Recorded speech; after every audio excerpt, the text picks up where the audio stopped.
അയർലൻഡിലേക്ക് പോകുമ്പോൾ first experience ആണ് നമ്മുടെ. അപ്പോൾ ഞങ്ങൾക്കൊരു ചെറിയൊരു പേടിയുണ്ട്. പക്ഷേ നിങ്ങളുടെ സ്കൈമാർക്ക് ഏജൻസി ഞങ്ങൾക്ക് നല്ലൊരു സപ്പോർട്ടും അതുപോലെ തന്നെ എല്ലാ കാര്യങ്ങളും പറഞ്ഞു തരാനും നമുക്ക് നല്ലൊരു സപ്പോർട്ടായിട്ടുള്ള എല്ലാ കാര്യങ്ങളും റെഡിയാക്കി തന്നിട്ടുണ്ട്. ഓക്കെ, അപ്പോൾ കൃഷ്ണ ഇന്ന് UGക്ക് അണ്ടർ ഗ്രാജുവേറ്റ് ഡിഗ്രി അയർലൻഡിൽ വിസ കിട്ടിയ കുട്ടിയാണ് അല്ലേ?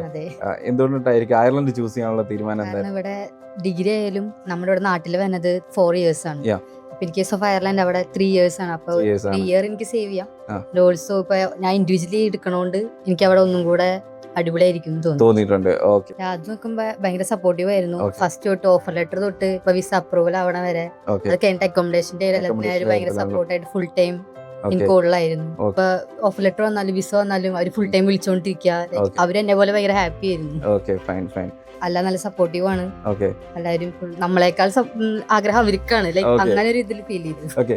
അയർലൻഡിലേക്ക് പോകുമ്പോൾ ഫസ്റ്റ് എക്സ്പീരിയൻസ് ആണ് നമ്മുടെ. അപ്പോൾ ഞങ്ങൾക്കൊരു ചെറിയൊരു പേടിയുണ്ട്. പക്ഷേ നിങ്ങളുടെ സ്കൈമാർക്ക് ഏജൻസി ഞങ്ങൾക്ക് നല്ലൊരു സപ്പോർട്ടും അതുപോലെ തന്നെ എല്ലാ കാര്യങ്ങളും പറഞ്ഞു തരാനും നമുക്ക് നല്ലൊരു സപ്പോർട്ടായിട്ടുള്ള എല്ലാ കാര്യങ്ങളും റെഡിയാക്കി തന്നിട്ടുണ്ട്. ഓക്കെ, നല്ലൊരു ഫോളോ അപ്പ് ആയിരുന്നു.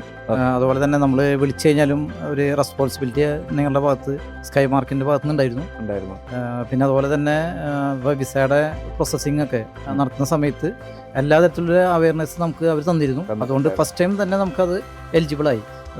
ഒരു നോർമലി ഒരു വിസ എടുത്ത് പോകുന്ന അതേ പ്രൊസീജിയർ മാത്രം ഞങ്ങൾക്ക് ഫീൽ ചെയ്തു. നിങ്ങളുടെ സ്കൈമാർക്കിന്റെ ഭാഗത്ത് നിന്ന് നല്ല രീതിയിലുള്ള സപ്പോർട്ട് ഉണ്ടായിരുന്നു.